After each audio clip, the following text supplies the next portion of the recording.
And what I mean, the same thing I said before, like I love when we find out we're wrong about something, and like to me, one of the best things about going to a new staff is learning a new way to do things.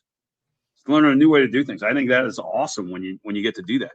And if you just come into a staff and be like, this is the only way I want to do this, well, sometimes that's not going to work. You got to work a little bit harder to find out. Now, when you're putting together a staff, it takes time for the staff to gel and to merge and do type of things. I do want to say this right now. Our staff here, we are phenomenal. And we are, I love our guys. They are in line. I don't want any of them to ever leave.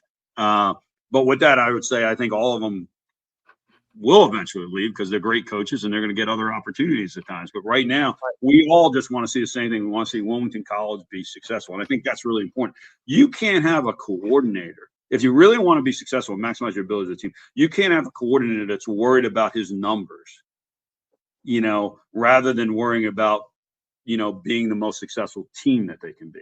And I think that's really important. And, I way back when I was a fast-paced no-huddle guy, and when no one was running fast-paced no-huddle.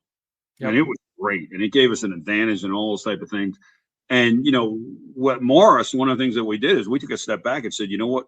We don't have the depth and we don't have, some of the things that we need to be able to run that type of system. So it took a little bit to take a step back and say, no, this is not what we're going to do right now. We're going to come out of the huddle old school now. And now I think we give more teams trouble by coming out of the huddle than we do when you're just showing your formation right off the bat.